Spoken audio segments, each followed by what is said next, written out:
What's up, everyone? Welcome back to another episode of the Heel Hookers podcast, episode 113. We got so much to talk about. What a night we had last night. Manchester, England, UFC 304, headlined by Belal Muhammad versus Leon Rocky Edwards 2.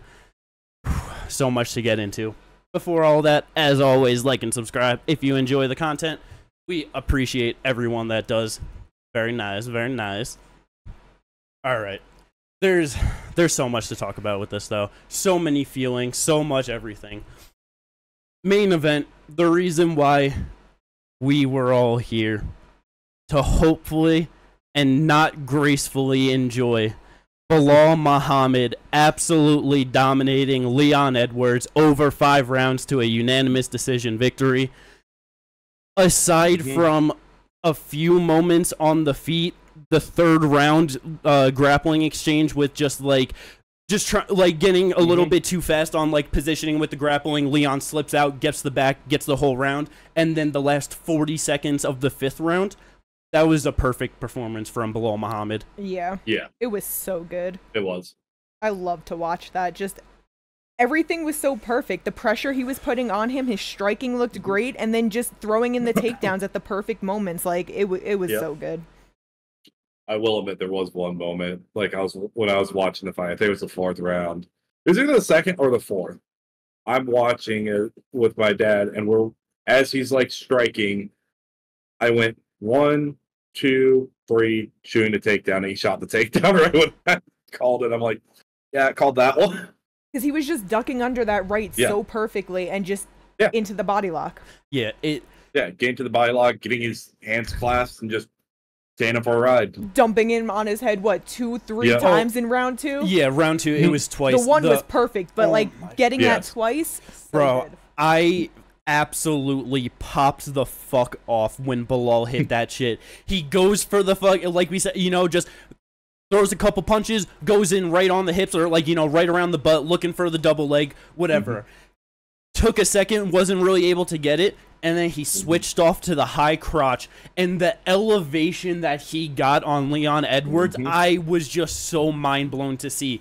And it was just funny because watching especially when you look at the picture of how it landed, literally Leon hitting right on top of his head, but it's as he's going, it was gonna be more of Leon just kind of falling on his face, but obviously you don't want to just smack your face, so he put his head down, and that's why he landed right on top of his head, because of him moving his head down. I feel like that's probably a bigger factor of why there was no thing of oh, was that illegal or not, because it's not he picked him up completely upside down, slamming him, I just figured it was because he didn't get knocked out, and so because the fight was able to continue that. No.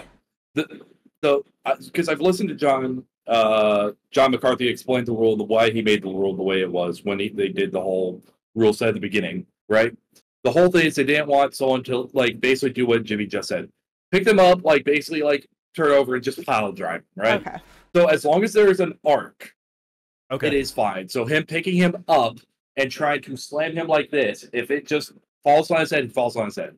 I gotcha. Okay, cool. It's not one championship where he, it's a head, you can't slam on head, neck, spine, anything like that, But it was just absolutely perfect. Leon, for that split second, I really thought Leon went unconscious, and I was just holy shit, but gets back up. That would have been the perfect way for Belal to win. Oh my god, that would have been absolutely perfect. TKO. Perfect. But then, and then Leon gets back up, Belal just keeps the grappling exchange going on the cage, just does it again, just more forward that time, but it was just so amazing to see. Leon got both hands down that time. So many people doubted Belal Muhammad going in here. Yes. Just saying that, no one even wanted him to get the title shot, just give it to other people, it doesn't matter, all that, not a good fighter, not a fun fighter, nobody cares about him. All of the people in that fucking crowd said, headshot dead, all of that shit, even though it's everyone said the same thing about Leon before he won the title. Everyone said the same thing about Kamaru Usman before he won the title, which is just a very interesting thing of all the last 3 welterweight champions are all fighters that have no one cared about, no one liked them. They had to go on an extraordinary streak for them to finally get it, and then they capture it. Yeah. It's And just hell, no one liked Tyron Woodley either, even like going into the top shot or anything. It's just kind of funny. no, yeah, it just crazy. And Belal Muhammad, at 36 years of age, The second person to win a title fight over the age of 35 at 170. yeah, it's just, yeah, because obviously everyone talks about 170 and lower, but yeah, it's only been 170 now. Two separate champions have done it. Tyron Woodley, he got 2 title wins during that, you know, so like that was the 2, but it was from the same person. And then, yeah, now 2024, Belal Muhammad gets it done for Palestine. It just, that was just so awesome, man. So fucking happy for Belal. Yeah, I saw that on the Manchester streets, like when he was going through, like, and he's out of the roof car with the championship. Like, people had those like smoke canisters, and it was like green, white, and red. That's fucking awesome. Amazing. Yeah.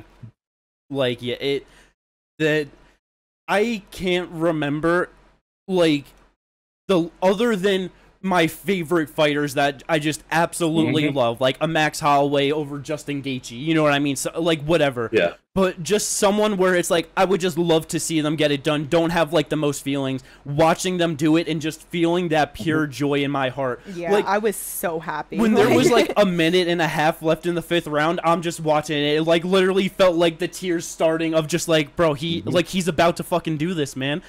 Got real scary with 40 seconds left. Leon spun that shit around. Just he knew he knew the finish like that. So he was trying for it for sure, but just ripping them elbows, cut him open on his nose. When I saw all the blood coming, I was like, oh fuck, like don't let this be some fucking England shit of like 10 seconds left. Oh, let's just check this cut. Oh, it's too bad. Let's stop it. You know, like, oh my god, I would have flipped my shit. I would have been so angry. Yeah. Oh, this would have been a completely different podcast. Oh yeah, Yeah, no, I didn't have those same feelings, and because I really like Leon a lot. I was because I was also just as I was watching the fight, I was getting more, I guess, just frustrated with Leon because it did feel like he just could not adapt to what was going on, and he just wasn't able to do anything. Like, and I'll give him credit. Like, that 3rd round was really good. He had the good 40 seconds at the end. I'm sorry, I don't care what Derek Clearly and Michael Bisping say. There's no argument that he won the 1st round. Yeah, Stop trying to make that a thing. Yeah, it's...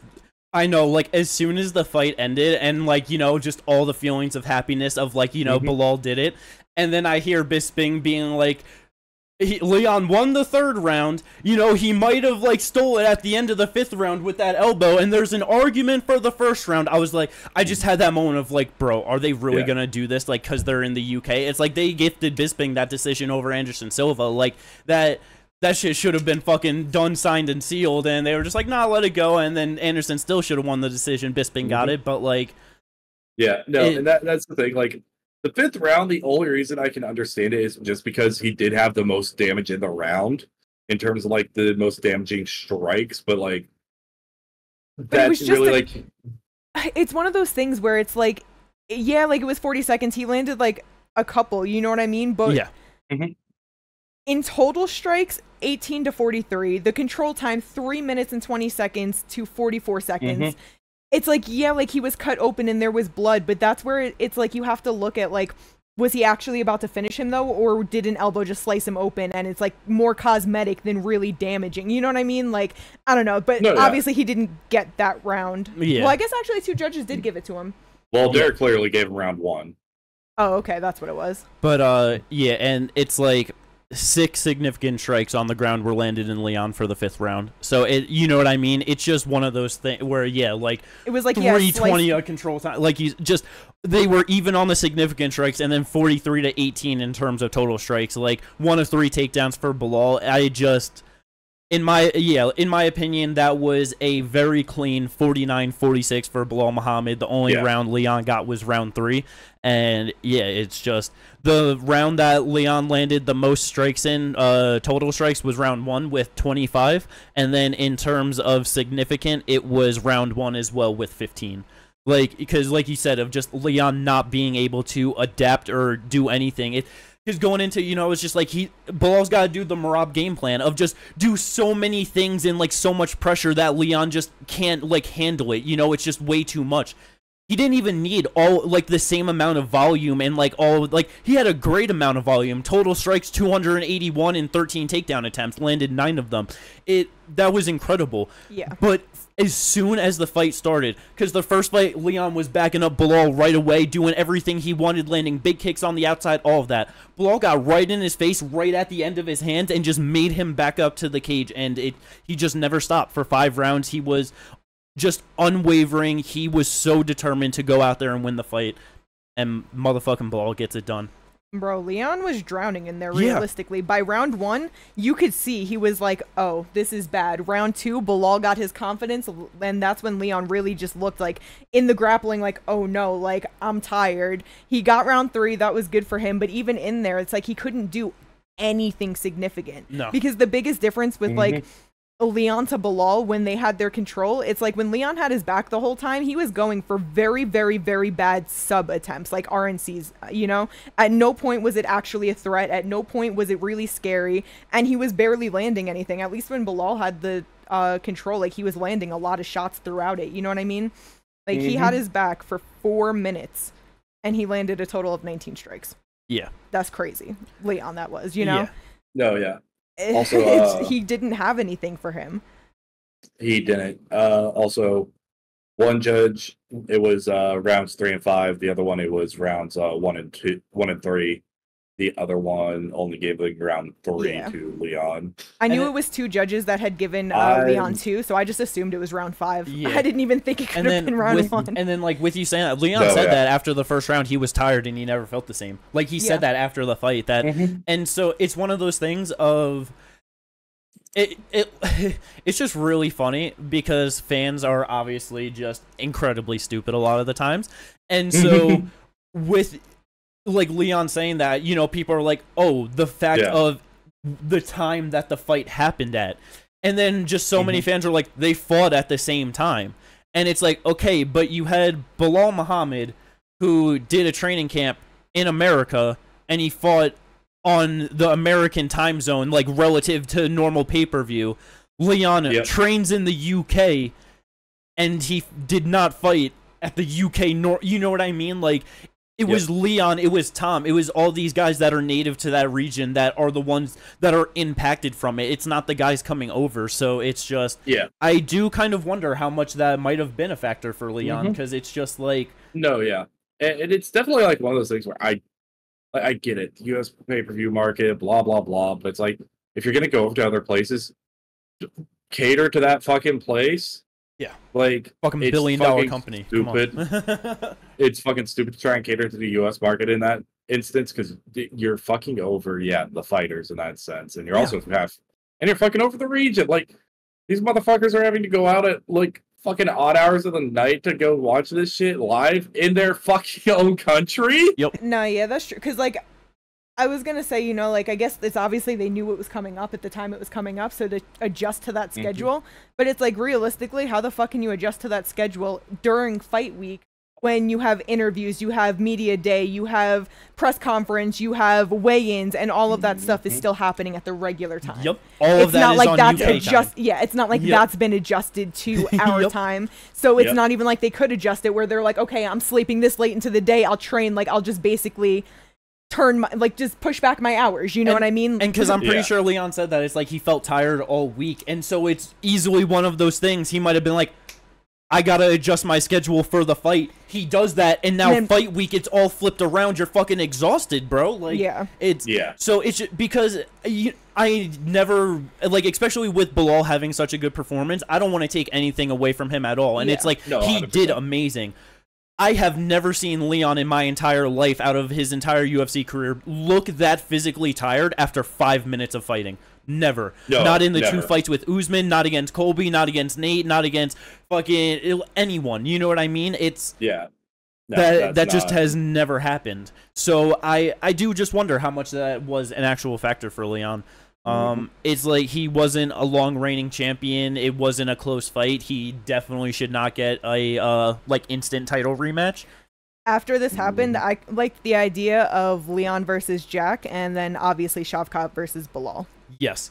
Yes. As soon as you said, yeah, Leon, Jack, I absolutely love that, because obviously the biggest step up for Jack, like, you know, he fought Gilbert, but Gilbert's older at this point. Leon just coming off of, like, being the champion. That's going to be the biggest fight of his career. A lot taller, a lot longer, just very crafty striker, but a lot of the things that Leon struggled in the Belal fight with, just the pressure and just getting backed up, Jack's going to do all those same things, but now it's going to be with big punches instead of grappling. Yeah. Such an interesting fight. I would love that. And then Belal Shavkat. Yes. I very much think that they are going to look to turn Belal around as fast as possible. And they're going to pull an Aljo on him. Yes, because it's one of those things, listening to the post-fight press conference, you know, Dana's always like, we don't make fights the night of, like, all that, you know? When he, I forget who acts, like, you know, about Belal's next fight when he's going to defend, and Dana was just basically like, you know, we're talking, like, working on something. And so I was thinking about it. They got 2 pay-per-views in October. One is in Abu Dhabi, one is in Salt Lake City. They're looking to get Ilya and Max on Salt Lake City to headline that. If for some reason they can't get that finished in time, Belal Shavkat's going to go there. If they don't care about putting that fight over Islam and Arman Saryukian and just want to do, like, a very big fight in Abu Dhabi, Belal will probably be forced to defend his title in October. I totally forgot. I meant to mention this before because I saw it right before we started this. Islam is having problems with his hand, and he doesn't know if he'll, like, he wants to be back by this year, but he doesn't know if he will be, so he might not be ready for October. Because he torn ligament. Yeah, I was gonna say he tore a ligament in his hand. Abu Dhabi main event. So he's gonna like just wait to recover. But if it doesn't recover, then he might have to go for surgery. So he doesn't even he's not gonna know if he needs surgery for at least the next month. Gotcha. And so more than likely that's probably gonna tenderly be the main event of And now Arman doesn't have to do the anti-bullying PSA. Yeah. True. True. He doesn't do it because he doesn't expect Islam to be ready. Islam is ready at some point, and then they get fucking Islam versus someone. They do something. Gaethje. They can't do that. Ah, fuck it. Max fights in Salt Lake and then Abu Dhabi. Double champ. Oh, Triple champ. Triple champ. Bro, imagine. It's not happening, but I would love that. He has the BMF title around his waist. 45, 55. That'd be awesome. So yeah, Belal Shavkat is probably going to be the main event of Abu Dhabi. That sounds like more likely to be what it is. And it just sucks for Belal. It's like it's one of those things where we have been waiting for Shavkat to just get his shot at the title, be the champ, undefeated, just finish everyone. But with everyone just hating on Belal, Dana White hating on Belal, like. Yeah. Bro, no credit Dana White could give Belal for this performance or anything. Now imagine if he goes in there and again your undefeated fucking prospect coming up at this time for the title, he goes out there and fucking decisions him. Or maybe he stand in TKOs him like Sean Brady. That'd be really funny. I'll admit, like I said to you earlier, Jimmy, I was kind of hoping if Belal did win, it was a standing TKO. It would be really funny. It would have been nice because I would have been able to say, see, Sean Brady is not that bad. Yeah. But, yeah, man. Just so happy for Belal. Leon, very rough for him, but he's still 33 years old, I'm pretty sure. He's right there in his prime. He's 32. 32? Okay. So, yeah. He was 32 last night anyway. Gotcha. So, he's got time. He'll still have some big fights for sure. But, yeah. Yeah. The co-main event, though. What a total opposite fight. 25 minutes in the main event. We got a total of exactly 1 minute in the co-main event. Motherfucking Tommy Aspinall comes in with the shortest average fight time in UFC history, 2 minutes, 10 seconds, and he just makes it lower. It's going to get shorter. Yeah. Bruh. Speed kills. That's the... I feel like that has been the lesson for me in 2024 of, like, a lot of different fights where I may think that someone should win or, like, be better or whatever. and then they go in there with a fight, and the other person is just faster, and they just can't do shit about it. And Tom is just the perfect example of that at the heavyweight division, because 251 fucking pounds he went in there weighing in at, and he probably moves better on his feet than fucking Cyril Gane does. Yeah. You know what I mean? Like, just incredible. Gets it done in the first round. I know we were talking about it a little bit, Ginger, earlier, but Kate, do you feel like this was an early stoppage at all? Because a lot of people feel that way. I mean, Curtis didn't argue it, for one. That's always, like, a big factor. Like, if he accepts it, how the fuck can no one else accept it? But two, it was only going to continue, realistically. He got dropped, and he was right there just getting beat up. What'd you want him to do? Go out? Take more damage? Like, it was only going to continue. He wasn't scrambling his way out of there. He was down getting hit. Like I was telling Jimmy earlier, like, at most, it's, like, slightly premature, but, like, with the top pressure that Tom has and what he was already doing, like, it was just going to... Yeah, he wasn't getting out of that situation. Yeah. So, like, it's like, it's slightly premature, but that it's not really even that bad of a call. Yeah, and for me, especially just double-checking the stats real quick of just seeing exactly... Tom landed 14 significant strikes. 10 of those were on the ground. The only time he was landing shots on the ground was when Curtis was belly down, doing absolutely nothing, and just eating shots. Exactly. That lasted like 5 seconds or so of Tom just punching him. That fight was done. Yeah. He did, like, the whole point of the ref being there is to protect the fighters. If the fighter isn't showing any sort of, like, life of trying to do anything to get out of the position, survive anything, they're not going to just be like, okay, well, you're still awake, so exactly. let's that's what I'm saying. You want wait until you're not. That's what I'm saying. Like, you want him to go out. That's the fucking point, is the ref is supposed to save you. He wasn't getting out of there. He was only going to eat more shots. It's over. Like, it doesn't need to be a Jalen Turner, Bobby Green situation. Exactly. That's preposterous. God. Like... And not that people are calling for that, but it's like that's what it ends up when you're not saving them prior to them getting knocked out. You're waiting for them to go out. How quick are you going to get there before they eat a couple more shots while they're out? Like, exactly, because now as soon as you notice it, and then like they pull you off, and then you check the replay, and it was like, oh yeah, that was 3 seconds of him unconscious. Like, exactly. Refs are in a constant, no matter what. It's like no matter what, refs are just in a constant state of damned if you do, damned if you don't. It's damned if you let it go and he, goes unconscious. Now everyone's saying it was a late stoppage. Damned if you do stop it, and now everyone's calling premature. It's like, that's kind of the thing. It's just like sometimes the refs gotta just kind of say, "Fuck y'all, I know my job." Yeah. Like 100%. The ref, like fans, 100%, like need to like chill off the refs a lot of the time. Oh yeah. Especially on like early, quote unquote, early stoppages. Like, I know all the fighters say, "Oh, I'd rather it be a late stoppage than early stoppage." Yeah, that's the reason the ref is there. Yeah, y'all motherfuckers is dumb. Yeah, it's just crazy, and it's like, honestly, for me too, especially with it being Curtis Blades, I would just rather it be an early stoppage than be a good stoppage. In all reality, it's like. This dude has fought every hardest fucking hitter in the division since he's been around. He just has. Yep. He has had to fight every single one of them.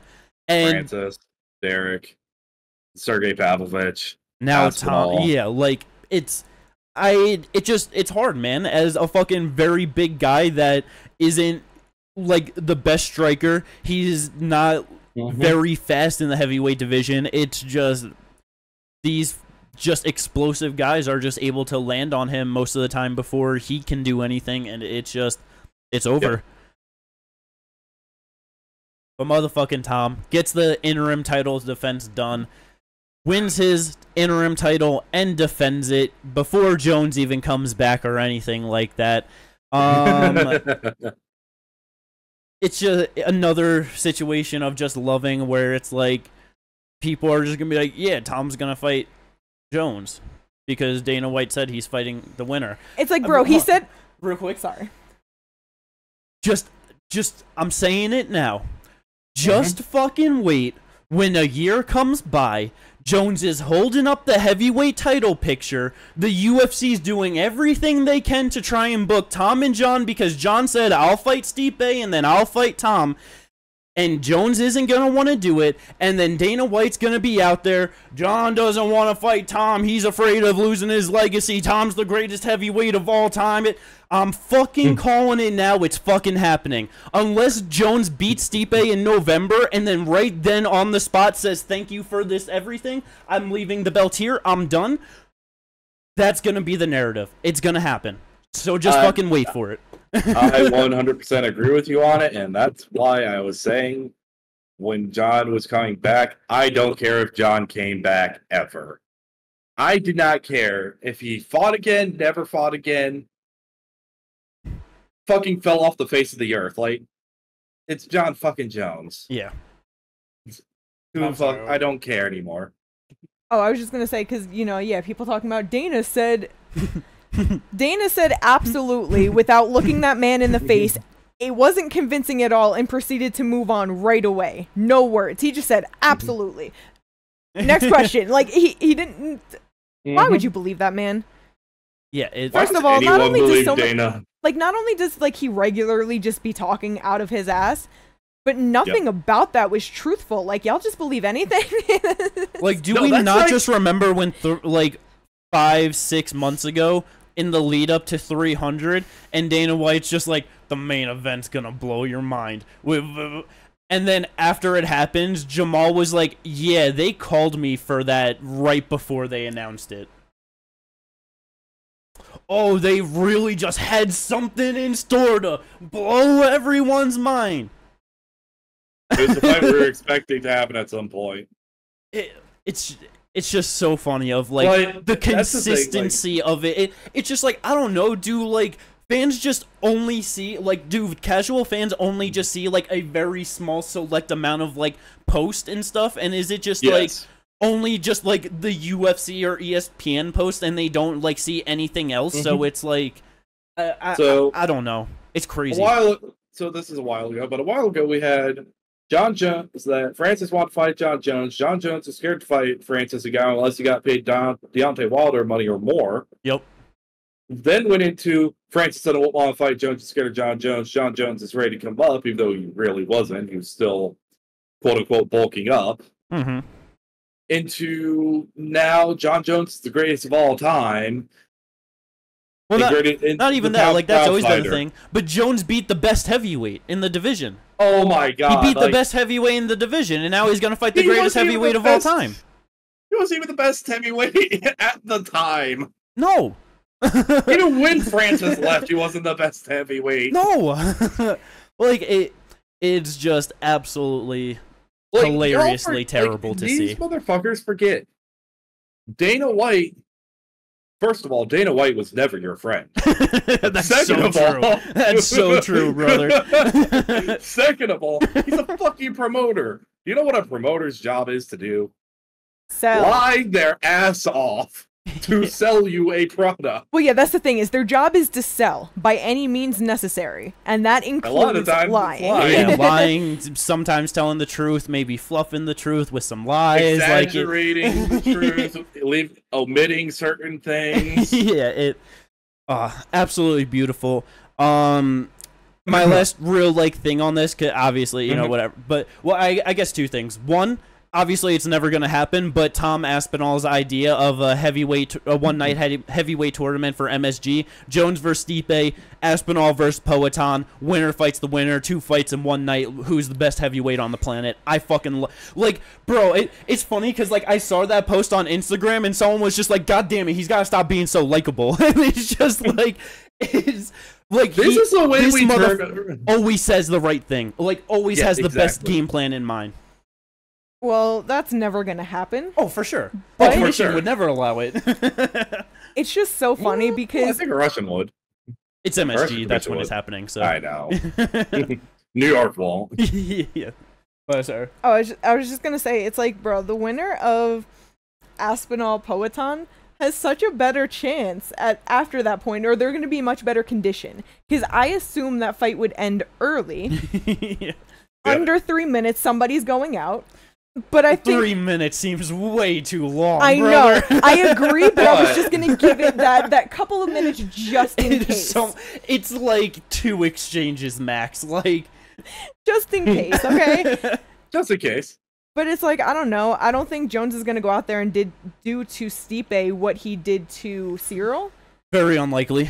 And while I still think he's gonna win, and that I just think that he'll be in there for a bit longer. Decision. He might he just might end up being a bit more tired. You know what I mean? Just doing a bit more. It will I don't know how much it actually it would take for Jones. I could see it in the first round. I could see it in the second round. I really would not be surprised if Jones knew. I figured it would go at least 3. I don't know. We just don't know where exactly Stipe is at. If his chin is absolutely blasted from that Francis Ngannou loss, because we have Jones could literally go out there, hit him with a clean 1-2, and Stipe goes down. You know what I mean? That's true. He could hit him with a fucking 2 head kick, and he's unconscious. Yeah. But I would definitely expect it to go longer. The winner of Tom Poatan for sure should be the fresher fighter, 100%. I don't know about that, because if John wins, he just has to go back to the back, do a line of coke, he'll be fine. Very true, very true. But so that's not gonna happen. I would absolutely love it. Dana White's still shitting all over Poatan moving up and stuff, which is just annoying. I just need Tom to keep being likable, because I'm hoping that can turn all the fucking John Jones dick writers onto Tom's side. It's so every time I see something about Jones or Aspinall, I just see shit flooded with Jones don't want to fight him. Tom's the guy. Tom's the guy. He's the champ. Real heavyweight. It is Tom is the one moving up. I love her turning the narrative onto Jones. Yeah, it's fucking amazing. I love it. And so with motherfucking Tommy Aspinall, 8-1 in the UFC. His only loss with that being the injury 15 seconds with Curtis Blades. Has 3 losses on his record. The one being the injury to Curtis, a 12-6 elbow DQ. So that's also, not really the craziest. He's got 1 real solid loss on his record. 31 years old in the heavyweight division. Do you think he's got the chance to become the greatest heavyweight of all time? Yeah. Yes. He's young enough with a good enough skill set. His competition at the moment are in terms of totality, not just UFC, are Fedor, Kane, Stipe, Fabricio Verdum. Yeah, those are that's his competition, and age is on his side to do such great things. And he can beat people who are of higher level than any of those guys beat, in my opinion. Because it's because even with the performance, it's not it was absolutely perfect, because Tomby going in with his chin up in the air, just fucking so committed to, you know what I mean? If someone could actually time when they knew he was gonna kind of blitz in, just step back with a good counter, I would not be too surprised if someone could really crack Tom and hurt him, because obviously he's got a great chin. Sergey put a clean 1-2 on him. That's what I was just gonna say, is that he's got a chin on him. So I wonder if he was just not respecting it to do what he did. No, probably, because he even said that Curtis felt slower than what he thought, and it's that's where someone has to, I feel have to time the blitz of him really coming into it to just get the extra impact. But it's right now on his record, his last 5 wins: Sergey Spivak ranked number 9, Alexander Volkov ranked number 3, I believe. Yes, Volkov ranked number 3. Then you have Marcin Tybura, ranked number 8. You have Sergey Pavlovich, who is ranked number 5, and you got Curtis Blades, ranked number 4.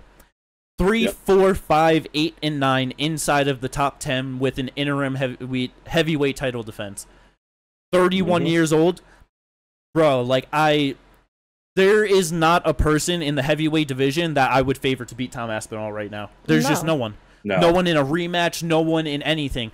Cyril Gane might be the most interesting test for him, honestly, and obviously John Jones, but it's just more than likely we're not getting that. A realistic matchup. Someone who we know is going to be around. Yeah, so it's if Tom, let's say just gets promoted to full heavyweight undisputed champion, and let's say he fights Cyril Gane and he beats him, especially in the fashion that he's just been beating everyone. Bro, this dude's gonna break the record for. I mean, it's heavyweight, so anything can happen. He could always end up losing it and just grab the belt again. So I would suspect probably going to get the longest heavyweight title defense streak with most consecutive, but he will for sure have the most heavyweight UFC championship wins by the time he retires. Yes. I have almost no doubt about that in my mind. No, yeah, exactly, 100%.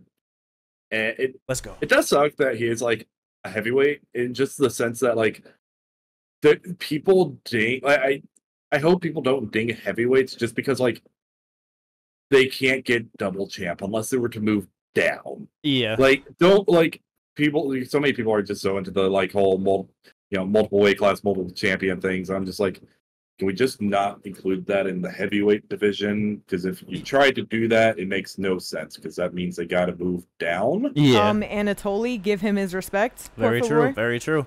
He said, I'm a heavyweight. I'm going to go down twice. Triple champ. Boop. Heavyweight, light heavyweight, middleweight. Crazy. Heavyweight, moving back to cruiserweight, a light real heavyweight organization. But Get yeah. informed. Nah, yeah. 99% of the heavyweight roster can't ever even attempt to go down to 205. How tall is Anatoly? The one person 5'11" or something. The one person that could do it is Jyalton. Yeah, for sure. He's the only Jyalton, he can move motherfucker down. because he don't belong at heavyweight. For sure. Yeah, he could be a 205er, but like Aspinall walks around, from what I've heard, like 270. Like, Yeah, he probably. cuts down to 254. But, like, just walks around at 270. Like, it'd be extremely hard for him to get down to 205. Yeah, not even a fucking no. Yeah, you just can't do it. And he's like 6'4". Like, 6'5", yeah. Yeah, 6'5". Sorry, same difference. Yeah. Okay, Just Nurse giant Alton at is that point. 6'5", and he fights at welterweight Zero sometimes. fought at lightweight sometimes. Yeah, do you see how skinny he is? Now Yes. let's get. I'm just talking You shit, want- Ginger. I Let's know. go. I know you are, but like now I'm like, no. Imagine Tom Aspinall with that type of body frame. Oh, that'd be terrible. But yeah, so Tom, hopefully he's able to either just get the unification fight, no matter how that goes, or just gets promoted. Curtis, I hope this isn't just like maybe the UFC being like, okay, we gave you your opportunity, now let's just try and fuck you and just give what you they're all the gonna matchups to like just move people up, you know? Hope like he's still young enough to that I wouldn't be surprised if it's like he gets another good win streak going, depending on how the division plays out. Might end up in a trilogy with Tommy or something like that. At some point, it's entirely possible. Yeah. I would say, like, right now, there's no one exactly up and coming, right? That's ranked, so he has a while before something like that happens. Yeah.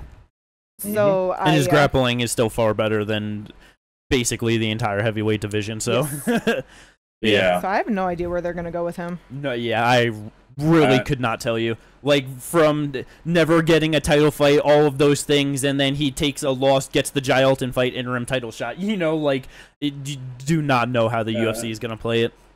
Winner of Spivak Tybura, maybe? Very possible. I'd be totally a-okay with that. That's really all I got. But But yeah, of course, I could also be like the winner of. Actually, hold up. Actually, they didn't fight either. Weirdly enough, fair enough. That works. yeah, I feel like that makes a lot of sense.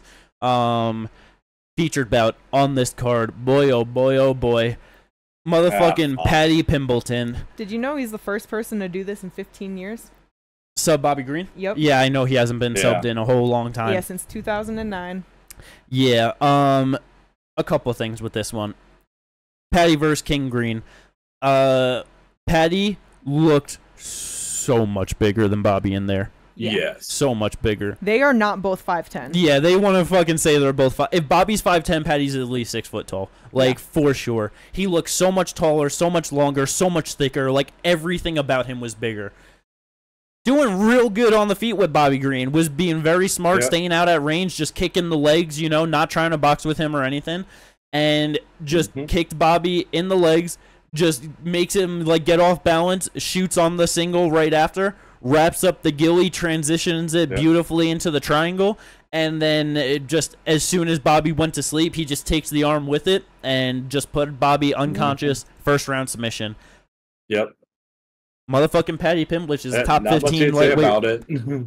That's 6 wins inside of the UFC now, all in a row, 6-0. And yeah, now he gets a top 15 win. How far Paddy gonna go? It all depends on the run they put him on. Yeah. Depends on who he's fighting next and all that. He fights Moicano, and then he fights Benny, and then he gets the title shot. Okay, so Islam is where he loses. Got it. Yep. Yeah, I mean, shit, you can go into win over Benny to win over Gamrot, maybe fucking gets a win over Armin or Charles, or you know what I mean? I'm not sure about that. Like, Charles aging out, I think that could happen maybe, specifically because it's like, Paddy has great jiu-jitsu as well, and Charles, as good as his is, he's subbable. You know what I mean? Like, it's just one of those things. If you're going to be willing to grapple, you just might get caught up. So I wouldn't be surprised if Paddy could catch a sub on him. Yeah. But I wouldn't be surprised if he lost that. For sure. You know? But, yeah. And I don't think he beats Armin. Yeah, probably not. But, yeah, it's... Not Armin. It's just one of those things where, yeah, I feel like just been underestimating Paddy for a bit, and I feel like this was just a very solid showing of him, that it's like, all right, maybe it's like, yeah, he's goofy, he's obviously like more than likely not going to become the champion, but dude's probably going to get some wins in this division that we're not expecting him to. Yeah. No, yeah, and I understand people like, oh, you know, underestimate him and all that, but we need to remember, like, the reason, like, it's not like we just no reason underestimated him. For sure. Got her against Luigi Ventimiglia and Vargas. Yep. Clean win over Jordan Levitt. I'll give him that one. So sad. He teabagged my boy. Yep. Jared Gordon, he should have lost. That was a robbery of a decision. I mean, for me, that was one where, like, watching it live, I wasn't really scoring, and, like, I knew it was close, but it's like, I don't know, that was one to me where it's, like, close fight, not a robbery type thing, you know, could have gone either way. Yeah, I think Jared won 29-28, like, no doubt about it. But then I don't also remember enough to say. Yeah. And I've then, never like, gone back and up, rewatched it, so I don't have a... Right. And then Tony Ferguson pieces up for 2 rounds and then almost loses the 3rd round, only winning because Tony fell and he fell on top of Tony. Yes. Like, it's not like we've been looking at him at, like, just as because he's goofy and he, you know, balloons up in weight after he fights and all that. It's like, no, like, skillfully, we have been seeing something mechanically and technically wrong with what he's been doing in a lot of his fights where, yeah, we're not going to look at him as this next, like, Connor or, like, whoever you want to compare him to and stuff. Like, that's all I'm saying. Is, like, people need to remember, it's not like we underestimated him for dumb reasons. No, yeah, 100%. But yeah, it just... Fucking that crowd was going absolutely crazy for Paddy. He for sure got the biggest reception, not even close. Like that was absolutely he's a real big star there. I love his idea of just set up. Just the only thing that would be annoying about it is that it's like we could just get him moving in fights and stuff like that. Like there's no reason to just hold up the fight and just not have him and Moicano fight for a while.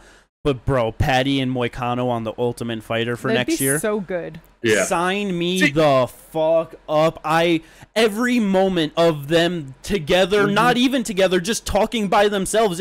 I want to hear Moicano motivate his team. It is going to be funny. I also wouldn't be surprised if Paddy brought Molly in as a coach to help. And then you get Paddy-Molly duo talking to their team.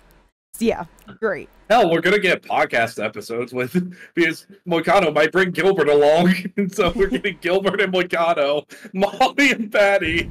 Perfect. Yeah, and then when they get together for the moments, like the two accents of them talking to each other and like talking shit is just gonna be amazing. Yeah, just sign me up. It's perfect. Yeah. Perfect.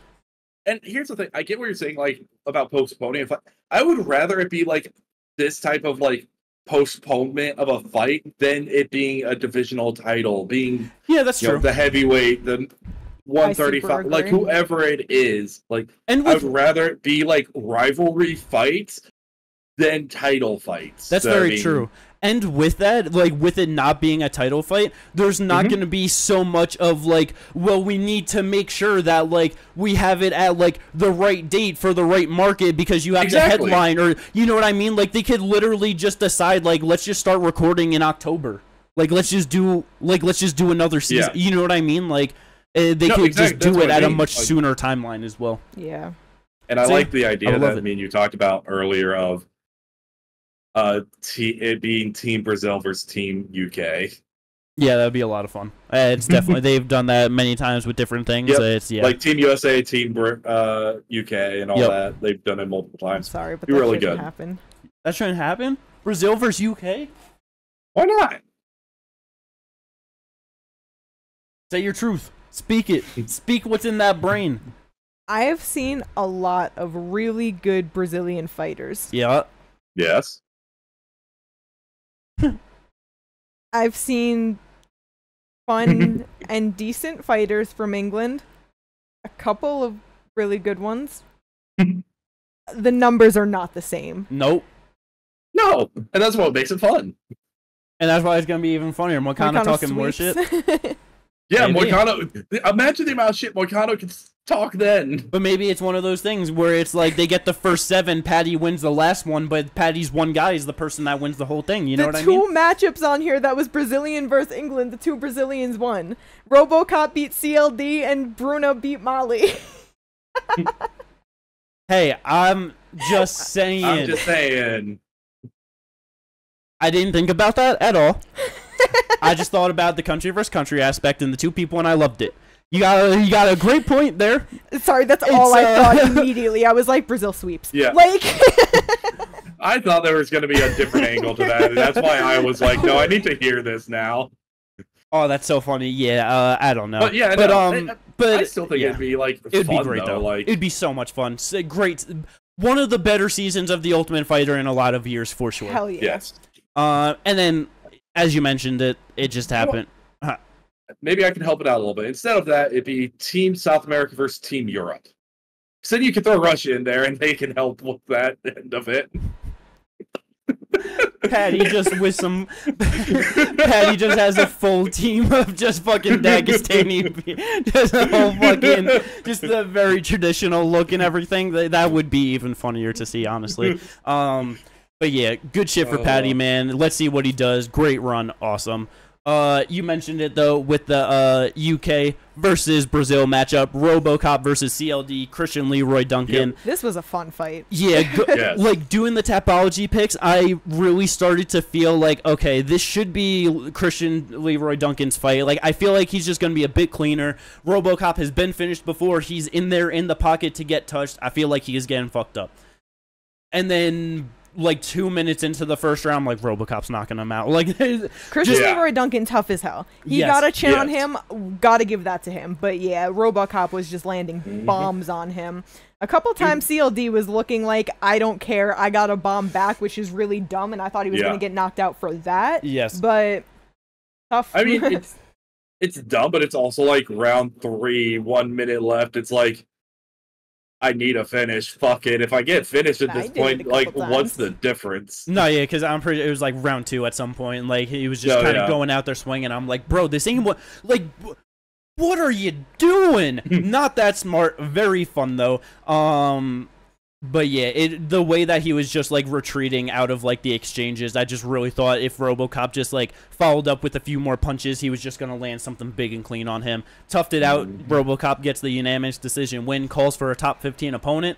I think he deserves one, 100%. He's on a nice little run. He's a very fun fighter, very good fighter. Definitely should give him someone in the top 15. I would love that. Yeah, he definitely should be fine top 15 guy. Chris Curtis at After number that 15. performance.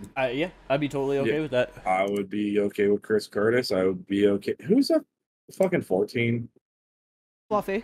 Hernandez. And no, I think Hernandez. He's already is fighting fighting up. Pineda. Yeah. Hell. Hell yeah. Good for RoboCop getting it done on enemy soil. RoboCop versus Hamzat. I want to see something. You know what? I wouldn't mind that at all. Yeah, not at all. That would be Hamzat's best credible win at middleweight. So like that's Or his first loss. Yeah. But so When you got that good of jiu-jitsu and grappling, plus his power and striking. Oh, Plus Hamzat's seemingly ability to not really go that great past the first round. Yep. But yeah, good for RoboCop for that one. Main card opener, motherfucking Arnie gets back on the winning track, gets it done over Giga. Kind of basically played out how I thought, where like he was gonna struggle a bit in the first round. Giga just very powerful, throwing a lot of kicks, but just the pressure of Arnie unwavering was just in his face the whole time. Very good jabs on him, just good shots all around it. Yeah, just really so picked great it to up see the Arnie third back. round. Yeah. Oh yeah. You think his hands are smashed? Nah, he should be fine. No, but Giga came out and said that it was because he has a tear in his shoulder. He tore his shoulder in the first round. That's why he wasn't able to perform the way he wanted to. Nice. Yeah. Whether he did or not, who knows? Like, I mean, it's very possible. It's possible. It's just like getting older, and now the injuries are just seemingly starting to stack up. Like already, the past 2 years been like hasn't been around enough to really do anything. If he tore something in his shoulder, he's absolutely fucked for the division. No, yeah, and like all he did was say it. Like until I like. Most of the time on injuries and things like that, until I see like X-rays, MRIs, or anything like that get posted up, like I take it with a grain of salt anyway, because it's just like, I can't, like, there's no way to verify it unless I see what you're saying. You know what I mean? No, that's fair. For me, it just kind of depends on the fighter and like certain things. Yeah, I don't think Giga would have any reason to lie about. Like Colby saying he broke his foot. I was just gonna say the one time I didn't believe a fighter about an injury was Colby saying that he broke his foot like 3 weeks after the fight. You know what I mean? Like, that was the only time I was like, but when someone says it, I usually believe it because I don't know. There's no reason to lie. And then they're usually out after it. Like, I get, like, some people, you know, they might be making the excuse, but I don't know. I just give people the benefit of the doubt. It's like, who am I that you have to prove to me and post your medical records? I'm not saying I just always say, like, I take it with a grain of salt. That's just how I look at it, though, is I'm just like, who the fuck am I to, like, not believe you, you know? Yeah. No, that's fair. Unless you're saying you have a broken foot and you're walking around on it, and there's, you know what I mean? That's different. But, like, yeah. But that is the main card, Manchester, UFC 304, heading to the prelims. There's only one place to start on the prelims, that is for sure. Was originally booked for the main card. I know now the reason why it was sent down to the prelims. Ended up being the regular prelim opener, Muhammad Mokaev versus Manel Cop. There's so many things with this one. One, as like already going into it, I wasn't sure if Mokaev was going to be able to get it done over Manel Cop. And was it in the first round with the toe? Round two. Round two. Okay. Round two. So just first one. They need all the security in the building to separate them before the fight starts. They're fucking going after each other in the ring before it starts. So many fucking things. And then the fight starts. Let me double check these fucking stats of round one because 10-7. Yeah, absolutely just nothing. Oh wow, Cal threw 7 shots. I'm surprised. Or landed 7. So Muhammad Mokaev threw 29 total strikes. Manel Cop 16.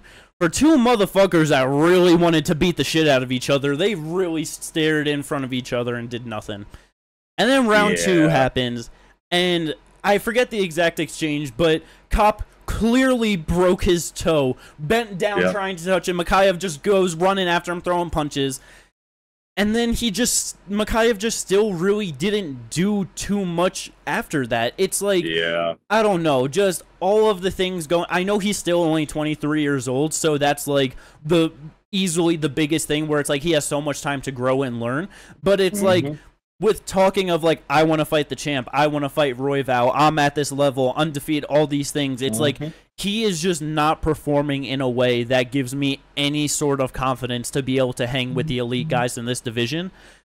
And after the fight, it turns out, well, we don't have to worry about that because his contract ran out. UFC has no intentions on re-signing him, and Dana White said PFL got a nice undefeated fighter to add to their roster.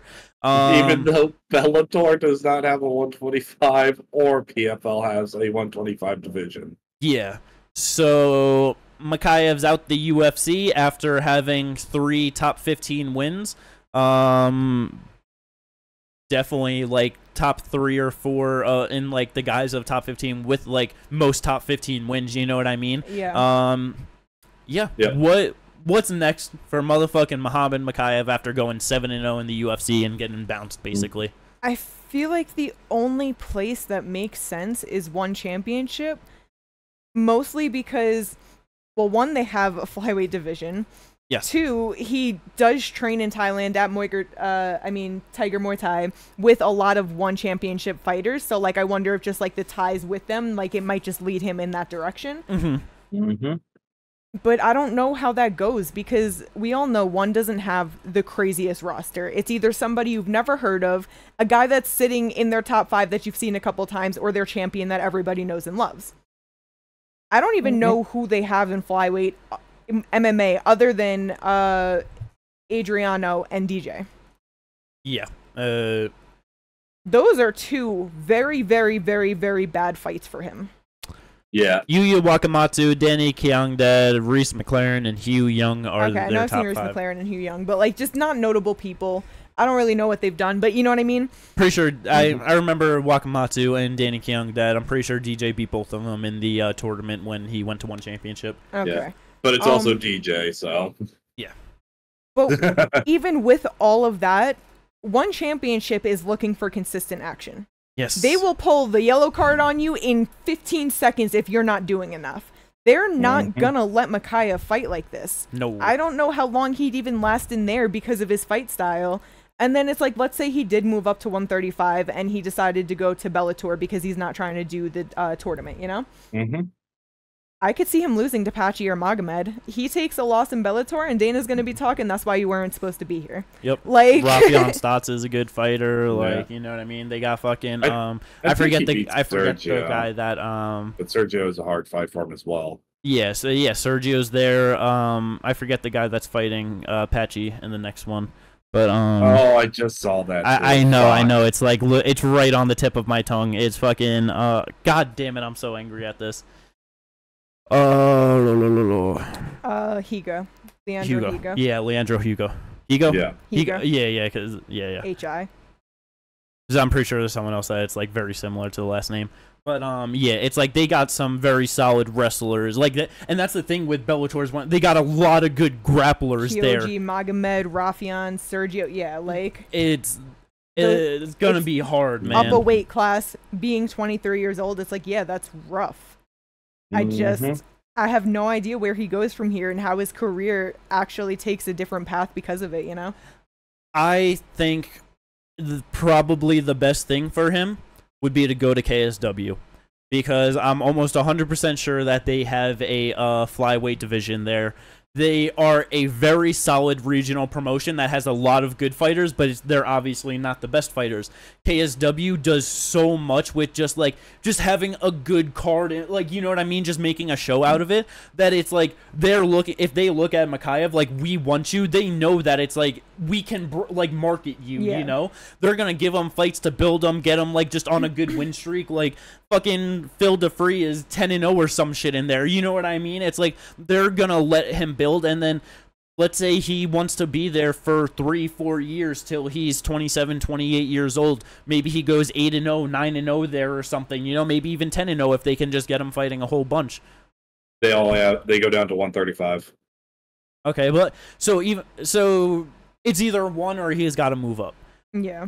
So then if he has to move up, then probably I mean, he could still potentially go to Ryzen. Yeah, but Ryzen holds a card, what, twice a year? They hold it more often than that. It's just the big events are like only like 4 times a year. Yeah, they do a couple shows. It's definitely, but I mean, like, they definitely could get him like a few fights a year. That is for sure. I was about to. How often is he fighting already? Mokaev. So he fought twice this year. He fought 1, 2, twice 23, 1, 2, 3 times 22. So even if they only held like 3 events a year, if he was on every single one of them, it wouldn't matter. Like, it'd be the same schedule anyway. Yeah, I guess that's just like the thing though, is that I don't know, with things going on, you might not be able to make every single card, so it might end up turning into once a year, twice a year, when maybe you could have done 3 times, you know? I don't know. No, yeah. It definitely is harder for sure with just not having as many available dates. 1, 2, 3, 4, 5. Because it's like, how many people are they also trying to get on these cards, you know? They have 6 events this year so far? Yes. Okay, that's interesting. I guess it's just because I don't see them. You know, I only see the big ones on Tapology. Yeah, I just assume that's the only time they have them. Yeah, that's very fair. Yeah, and it's hard. Again, like, they specifically are hard to watch because it is Japanese time as opposed to one who has cards that are better for our time zone, you know? No, for sure. So it's just, don't know what the lowest they have is. 12-0 in his career now. It's like, yeah, I do feel like Ryzen's a possibility, KSW's a possibility, one championship. I feel like PFL Bellator is probably more likely than one championship, honestly. Yeah.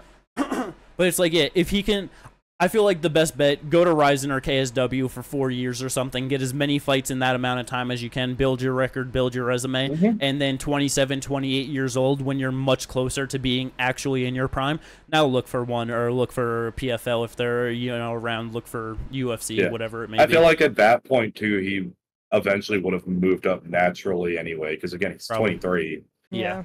And I feel like eventually he's going to need to move up regardless. Because, again, we were talking about earlier, he walks around 155. Yeah, which is just insane. But yeah, so we'll see what happens. Other than that, on the prelims, Kate, what do you want to bring up the most out of everything that happened?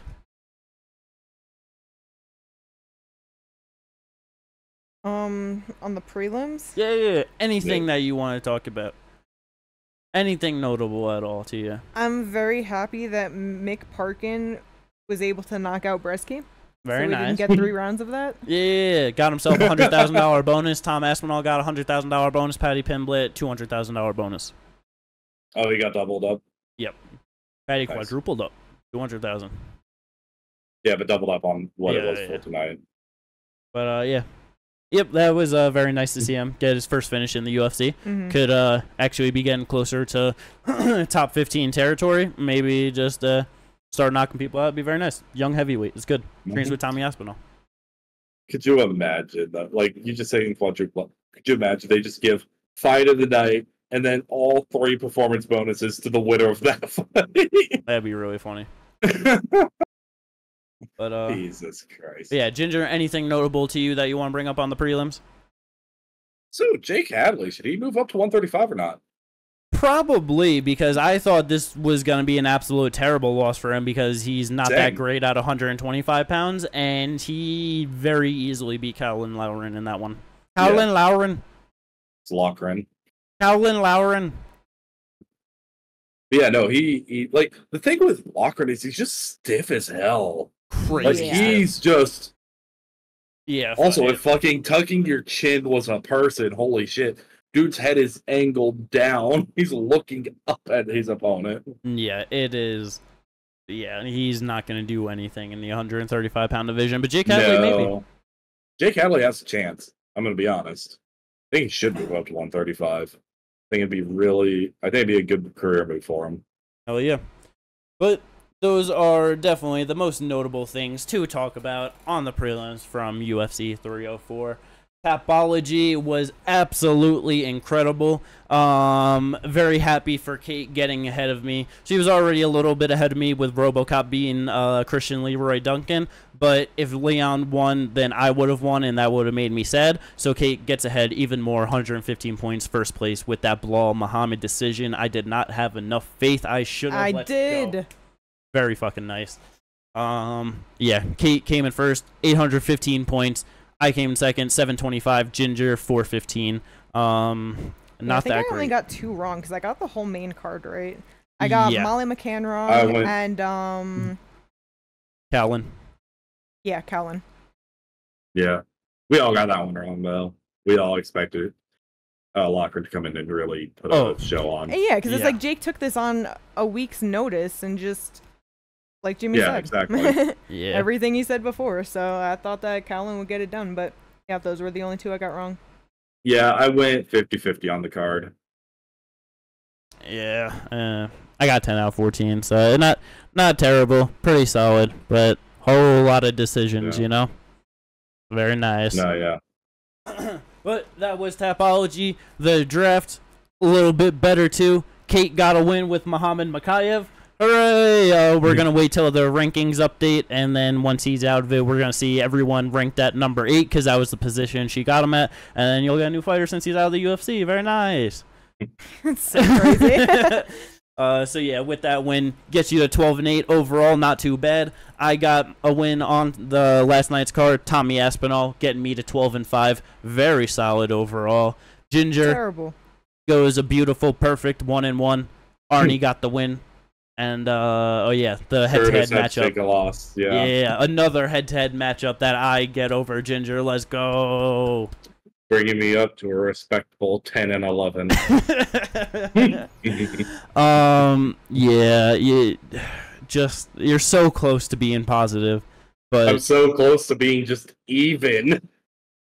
But I just hope we're so close to just keeping you -2. You know what I mean? Only a few more months to go. July is basically over. Who's his next fighter he got? No, you don't have Corey. You have Corey and Marab. Or Marab. I think the next Umar. one is technically Loopy. Think so. Loopy and Mackenzie on Abu Dhabi. Yeah, that's they're on next Abu week. Dhabi. That's next week. So that could bring me up to even, and then after that, it's Sean O'Malley, Merab Dvalishvili, and Diego Lopez on the same card. Oh, okay, So no so matter that'll bring what- you positive because you'll go 1-1 with Sean and Marab, and then Diego will probably win. So, Yep. you'll finally go positive, Can't have it. unless Loopy loses.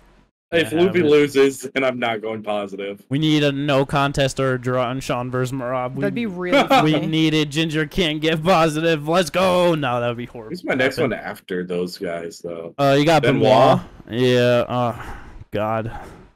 Oh God. Against Moicano. Oh my goodness.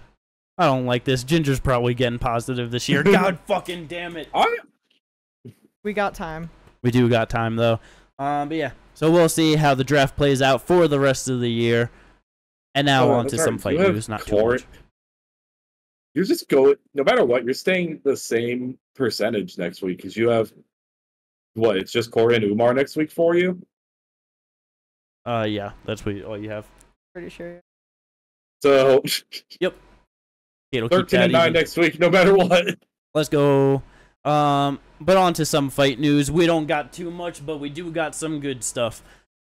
First thing, talk about, didn't see what card this is on, but motherfucking Michael Morales, undefeated prospect out of Ecuador, 170 pounds, getting his first top opponent against Neil Magny. Ranked number 12. He's still in the rankings, huh? I wasn't sure. Oh yeah. But yeah, so very nice for Michael Morales. He should probably win that very easily, get himself a ranking next to his name, so I'm very excited about that. The Sphere, we got confirmed with some very, very solid fights. It's not the greatest main card in the world, but it's pretty damn good, you know what I mean? Main event, Sugar Sean O'Malley versus Merab Dvalishvili. Incredible. That's the fight to happen at 135 pounds. Yep. We've known for a while that it was in talks for this one, so not too surprising. All they've been talking about. Yeah. Same thing with the co-main event. Alexa Grasso versus Valentina Shevchenko, number 3. Finally, it's on the books. It's going to happen, and we can finally get it over with and move on with the division. Let's go. The next featured bout. Very great fight. They're trying to run it back. Brian Ortega versus Diego Lopez. It is happening at 145. Yes. So definitely very nice on Ortega to follow through with his word and be like, yeah, sorry about all that. Things got fucked up. I'm going to do right by you and, you know, just get back to it. And later on in the year, they get it for the Sphere. Daniel Zellhuber versus Esteban Ribovic. This is a great fight. It's going to be so much fun. Not the most big name guys, but this is going to be very big for just the Mexican audience. Just you know what I mean? And it's going to be an absolute banger of a fight. Yes. Perfect. Last one, I believe on the main card. My girl, she's back, Irene Aldana versus Norma Dumont. I I really hope Norma don't just grapple fuck her. You know, I mean, I really don't want that. She will. She might. Or you just gotta pull out that fighting spirit, you know? Just fuck her up. Fuck. You gotta pull out that left hook Larry shit she did to Ketlin Vieira and just knock her the fuck out. What? She's getting put down on the ground. She's getting subbed. She's getting put down on the ground, And up kick to the liver, and she's getting the win. No. What? She did that before Macy Chiasson. She's gonna throw an up kick and get knee barred for it. No, she's way more dynamic of a finisher than Norma Dumont is. I'm rocking with my girl Irene Aldana. Let's go. Yeah, she could get it done. Yes. Norma Dumont fights Sulev's stretch. Ooh. And then the last fight that I guess is just finally confirmed. We've known that it was going to happen for a little bit, though. UFC 305 in Perth, Australia? Yes. Yes. Mateusz Gamrot taking on Dan Hooker. The absolute disrespect to the gamer Gamrot.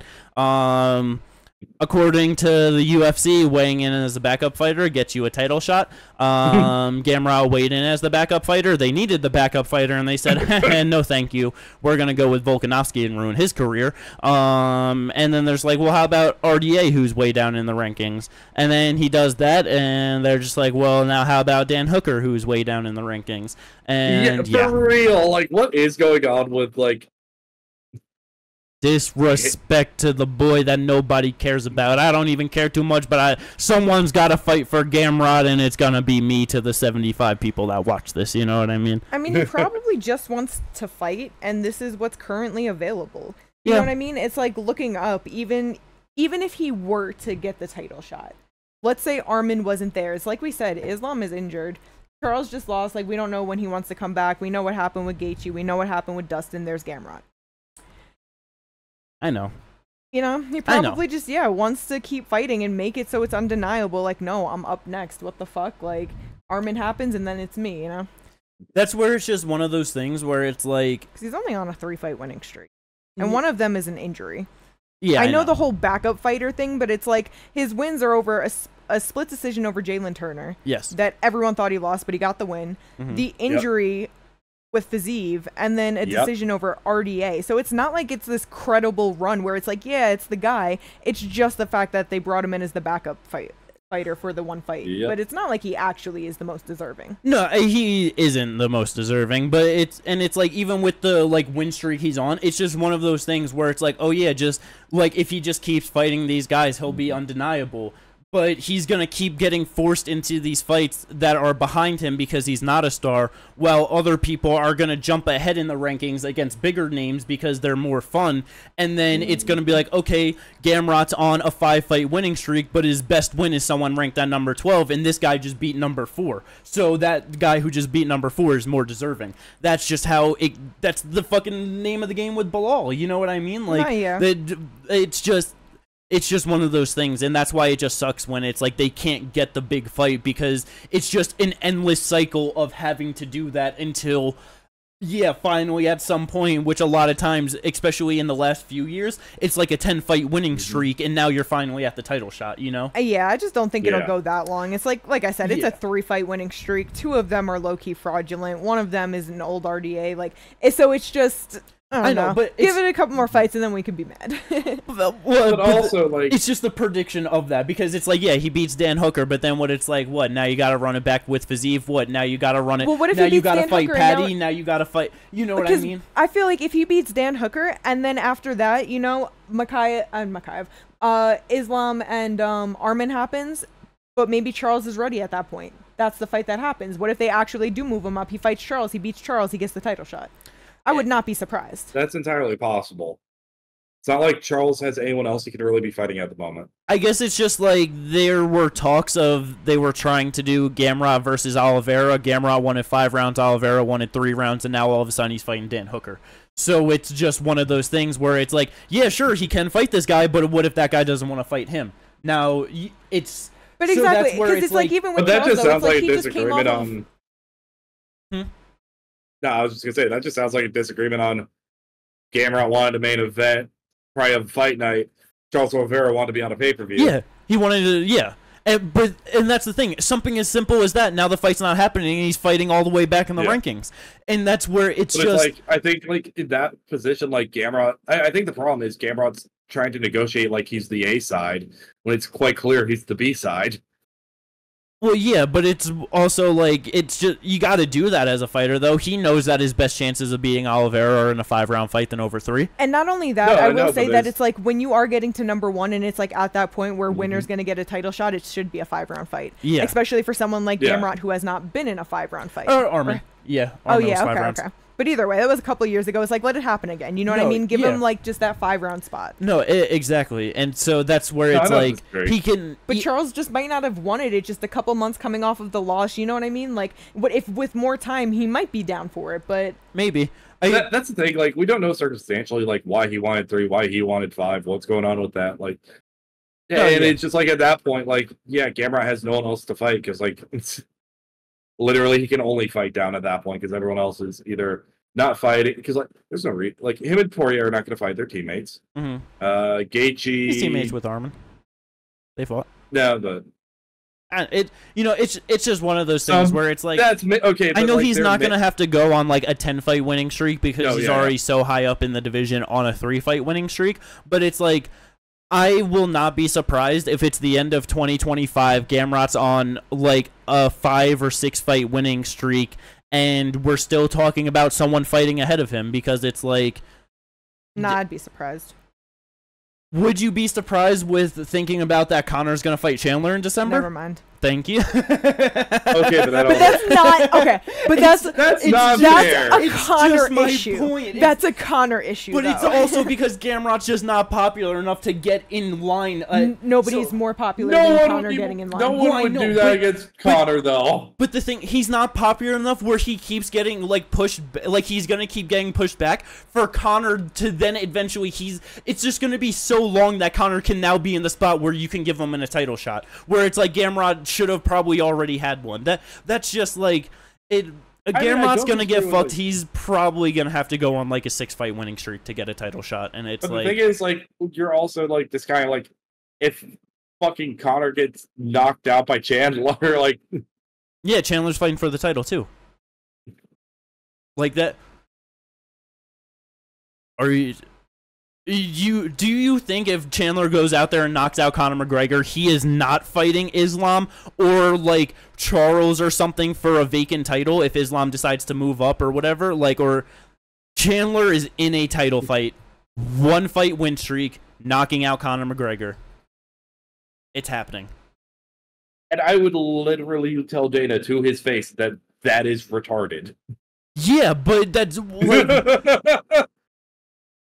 The fuck? But that, like, it is stupid. Like that, but that one, like that's the thing though. It's like I get that that's the business move, but it's still like the stupid move because no one would buy that because no one is gonna believe Chandler can beat Islam.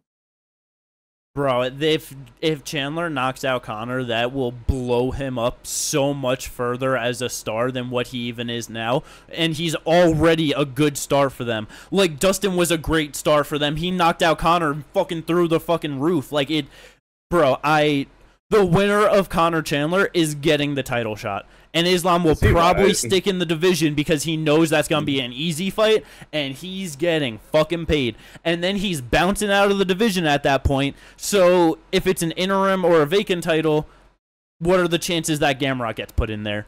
You know what I mean? Like, when we're going to have Charles, we're going to have Armin. Maybe we have Ilya, like, looking to move up. Maybe Max is the champ looking to move up. There are so many possibilities that are way bigger than Mateusz Gamrot. I don't disagree with that, but this is also the reason why I said I would never care. I would not care if Conor never fought again, because he just fucks up whole divisions when he's around. Yeah, fuck him. That's not his fault. That's the UFC's fault.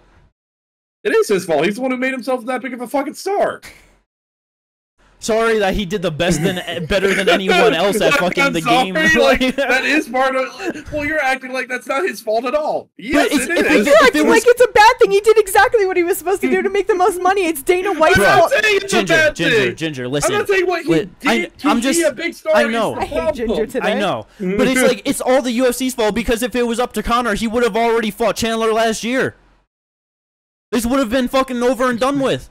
Fuck USADA and all that bullshit. Put me fucking in there, coach. And it would have just happened. They could have just dropped USADA then and there. Fuck him. I don't want the contract no more. Give you this much money to buy it out so we can get fucking Conor in there. Fuck what anyone says. We're the UFC. We do what we want. They've always done it that way. It's always the UFC. The reason why it's sold so much is because Conor's got two fights left on his contract, and they're doing everything possible to re-sign him before he finishes that out. He's healthy and ready to go now. If they're not offering him fights and they have to pay him to do nothing, oh, they're not fucking paying him they're not paying him his show money to not fight. They have to book him if he's ready. It's the UFC's fault. It's all about money. It ain't Conor's fault. Fuck the UFC. You know, I'll agree with you on that. Fuck the UFC. But also fuck Conor McGregor. Let's go. That is the end of this episode of the podcast. There ain't nothing else to talk about. I hope everyone enjoyed this one. Like and subscribe if you did. We will catch you on the preview. The Abu Dhabi. We actually got a good fight night card after a good pay-per-view. Let's go. But then it's back to the Apex with some shit. Yeah. Peace out, everyone.